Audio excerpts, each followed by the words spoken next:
ఒరే మనోజ్, ఆగరా మనోజ్. ముళ్ళు గుచ్చుకుంటారా? కింద పడిపోతారా? అక్కడ పాలుంటారా? ఒరే రామన్ చౌదరి వస్తున్నాడా? ముళ్ళకి భయపడలేదు, పాముకి భయపడలేదు. రామన్న చౌదరి పేరు వినగానే రాతి బొమ్మలా ఆగిపోయాడు.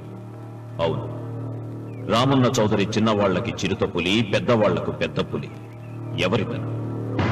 రాయలసీమ రామన్న చౌదరి తాతలు వారి కాలంలోనే సీమను వదిలి ఈ ప్రాంతంలోనే స్థిరపడ్డారు.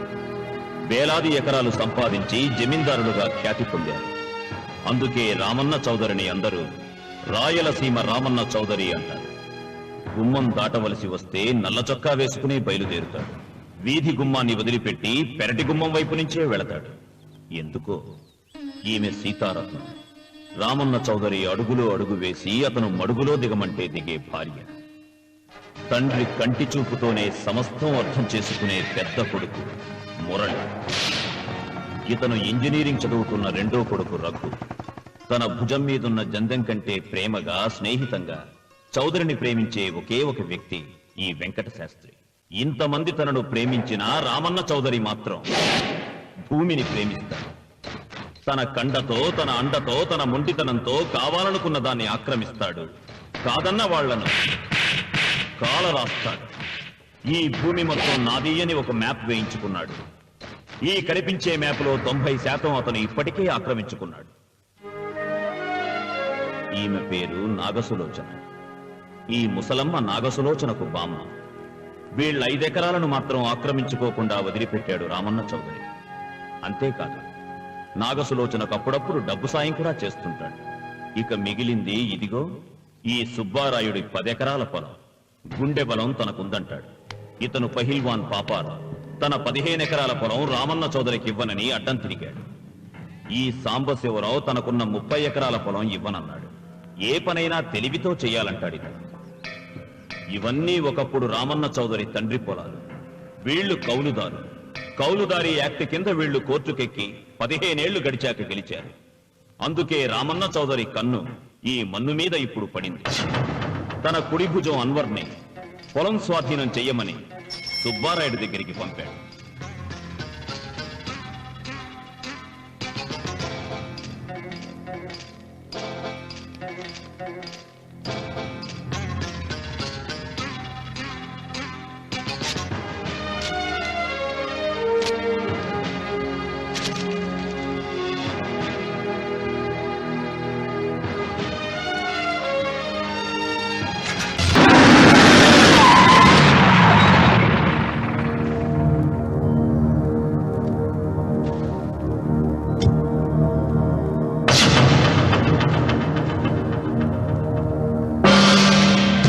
సుబ్బారాయుడు, రామన్న చౌదరి గారు వచ్చారు.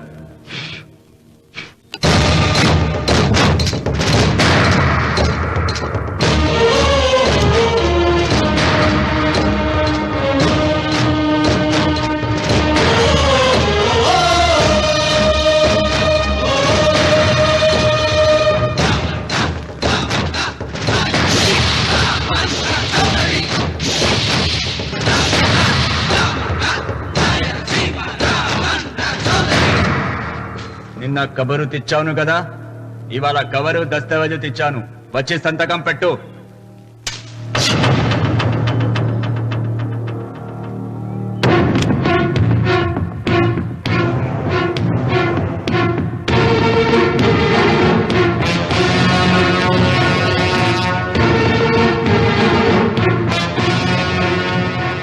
వెయ్యనా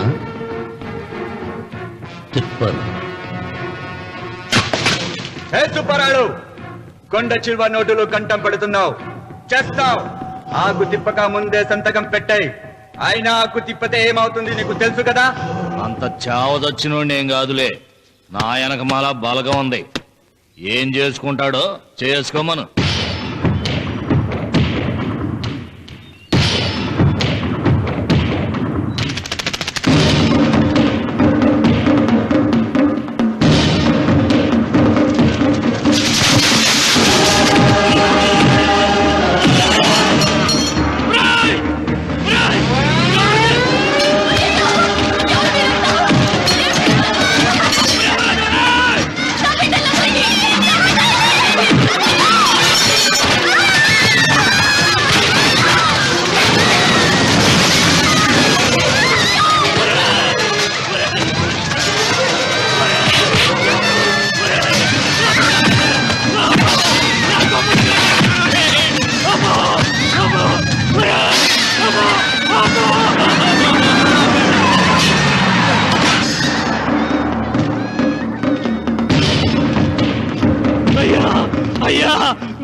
వద్దయ్యా, నీకు దండం పెడతానయ్యా. నీకు చేతులున్నది మాకు దండం పెట్టడానికే కాదురా, దస్తావేజుల మీద సంతకం పెట్టడానికి కూడా. అన్వర్, పెడతానయ్యా, 2 రోజులు గడిపియండి. నిన్న జరిగింది మర్చిపోను, నేడు జరగాల్సింది వాయిదా వేయను. రేపు జరగబోయే దాని గురించి ఆలోచించను. ఈ రామన్న పాదం తాకగానే ఈ భూమి నా సొంతం. సత్కపెట్టు.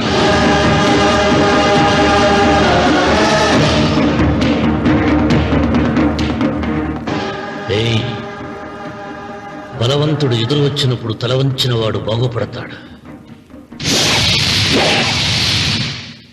ఎదిరించిన వాడు బాగులో పడతాడు. రామన్న చౌదరి.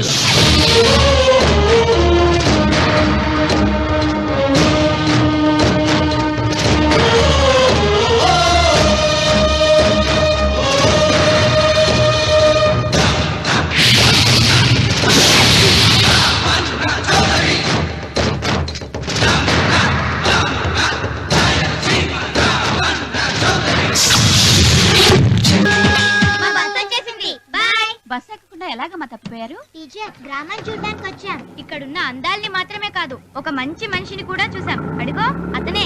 అంకుల్ బాయ్, మీరు మా శ్రీవిద్యానికేతన్కి తప్పకుండా రావాలి. వచ్చేసా. ఏంటమ్మా రాఖీ రెడీయా? నీదే ఆలస్యం. తోడపట్టకపోయినా ప్రతి సంవత్సరం మర్చిపోకుండా కడుతున్నావమ్మా.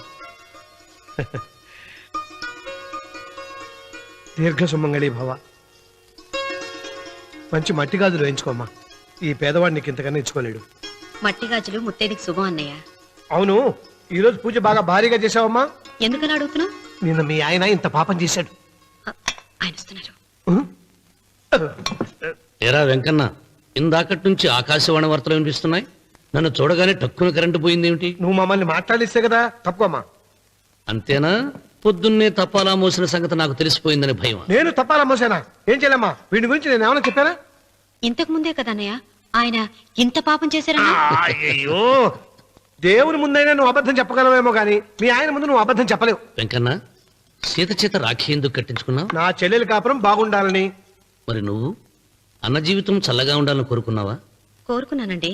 ఏం కోరుకున్నావు? వాడు గులాబీ తోట ఎండిపోయిందని తెలుసా? ఇదిగో సీత, రాఖీ కట్టించుకున్న చేత్తోనే ఈ డబ్బులు వాడికి. రావుడు, గులాబీ తోట ఎండిపోయిందని నాకెలా తెలుసు అనేగా.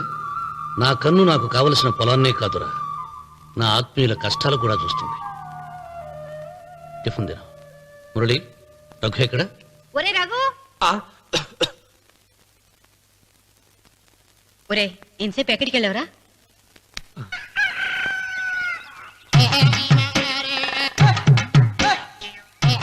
ఏడుకొండలవాడ వెంకటరమణ గోవింద గోవింద. జ్యోతిష్యుడు చెప్పినట్టు గుడికి వెళ్తున్నాను.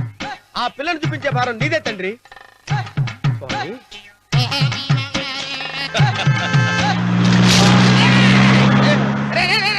దరిద్రుడా, కడుపు అనంద గడి తిన్నావురా.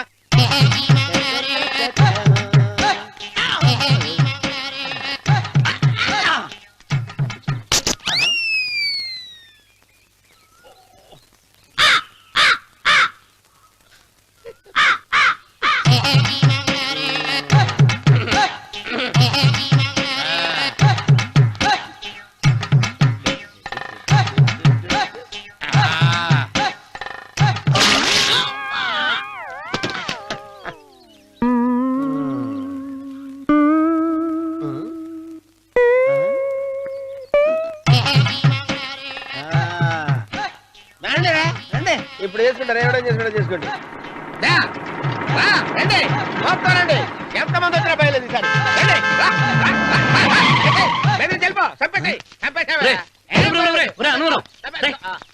ఏమైందిరా నీకు? ఏం చెప్పమంటావు బాబు? పైనుంచి కిందకి ముద్రపోతున్నా పెళ్లి కాలేదు.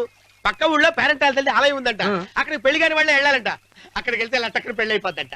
అయితే మాత్రం గుడికి ఏ అవతారంతో వెళ్తావా? ఏం చెప్పమంటారు బాబు? అదంతా పెద్ద కథలే. ఉన్న బట్టలు మొత్తం పాడైపోయినాయి. మిగిలింది ఒకటే జత, అది సంచిలో పెట్టుకున్నా. అక్కడికి వెళ్ళి అయితే నేను వస్తాను. మీరెందుకులే బాబు, మీకు 10 ఎకరాల పొలం ఉంది.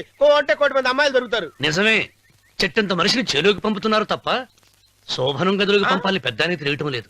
ఒరే అన్నవరం, నేను పేరంటాల తల్లి గుడికి వస్తాను, తీసుకెళ్తావా? ఇంకా ఆలస్యం బాబు, పదండి.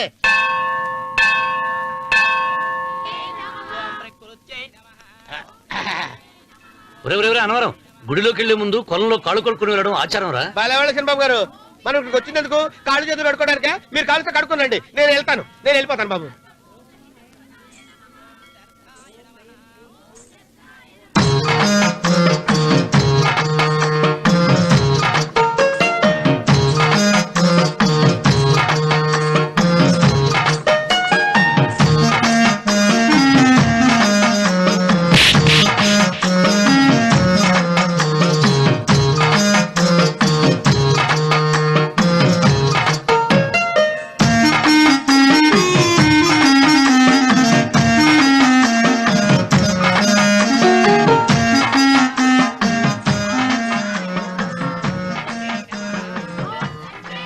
అమ్మా తల్లి, ఏంటమ్మా ఈ అన్యాయం? నాకు ఇంతవరకు పెళ్లి కాకపోవడం ఏంటమ్మా? నేనేమన్నా బేదోండా, బిక్కోండా, అడుగుతుంటున్నానా? నాకు రాయలసీమ రామన్న చౌదరి గారి పొలం పక్కన 100 ఎకరాల పొలం ఉంది కదమ్మా. నాకు సరైన జోడించుడు తల్లి. అమ్మా తల్లి, పోతురాజుపాలెంలో నాకు పెద్ద మేడ ఉంది, డిబ్బి సవర్ల బంగారం ఉంది. అయినా కూడా నా భాష బాగోదని ఎవరు నన్ను మనవాటానికి రావడం లేదమ్మా. మొట్టమొదటిసారి నీ గుడికి వచ్చా, నాకు పెనువిట్టి దొరికేటట్టు చెయ్యి. అలాగ చేస్తే నీ డిప్పీలో 30 రూపాయలు వేస్తా. చెప్పియా 30? ఈ భాష ఏంటి తల్లి? నీ పేరేంటి? ఎంకమ్మ. ఎంకమ్మ? భగవంతుని ఇంత అందాన్నిచ్చి ఇంత దరిద్రమైన పేరు పెట్టాడేంటి? పేరుదేముంది, వెంకు అని పిలుచుకోవచ్చుగా. అది సరి, నీ పేరేంటి? నా పేరు అన్నవరం. ఏంటి నచ్చలేదా? వాంతి వస్తున్నట్టుందా? ఇష్టం లేకపోతే అను అని పిలవచ్చు కదా.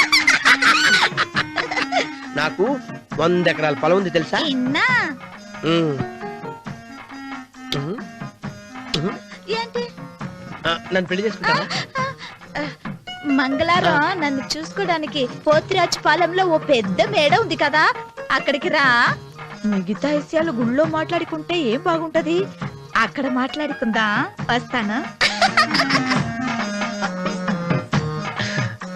డెబ్బి 30.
కంగారు పడక సుబ్బారాయుడు, మేమిద్దరం ఊళ్ళో లేని టైం చూసి దెబ్బతీశాడు ఆ రామన్న చౌదరి.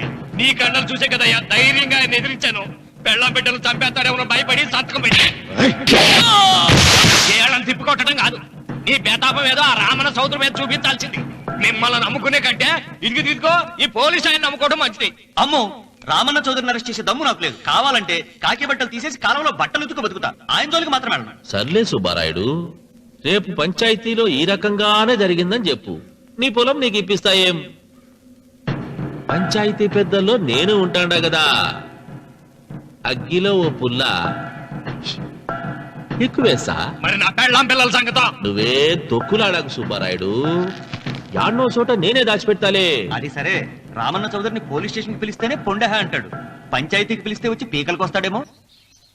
సీత పిల్లలేది? మురళి పొలానికి వెళ్ళాడు, రఘు కాలేజీకి వెళ్ళాడండి.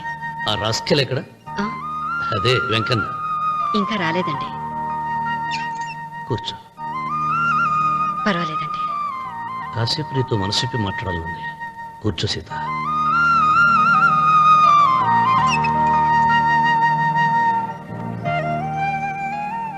రాక రాక వచ్చింది అవకాశం మా చెల్లెలకి, నేనెందుకు చెడగొట్టాలి? నీతో ఇలా ముచ్చట్లు చెప్పుకోవాలని ఎందుకు అనుకున్నాను అడగవే. నాకు తెలుసు, ఎవరిదైనా పొలం తీసుకున్నప్పుడు మీరింత ఆనందంగా ఉంటారు. ఏంటండి ఇక్కడ నిలబడ్డారు? అన్వర్, అయ్యా. ఓరి విధవా, పాడు చేసావు కదా కదా. అయ్యగారు పంచాయతీ పెద్ద మిమ్మల్ని పంచాయతీ దగ్గరకు రమ్మన్నారు. ఆయన మాట అనేసరికి నాకు తల కొట్టేసేనట్టయింది. మీరుండగా అసలు ఈ ఊరిలో ఇంకో పెద్ద ఏంటి? మీరే పంచాయతీ పెద్దగా ఉండొచ్చు కదా అంటే ప్రతిసారి నవ్వి ఊరుకుంటారు.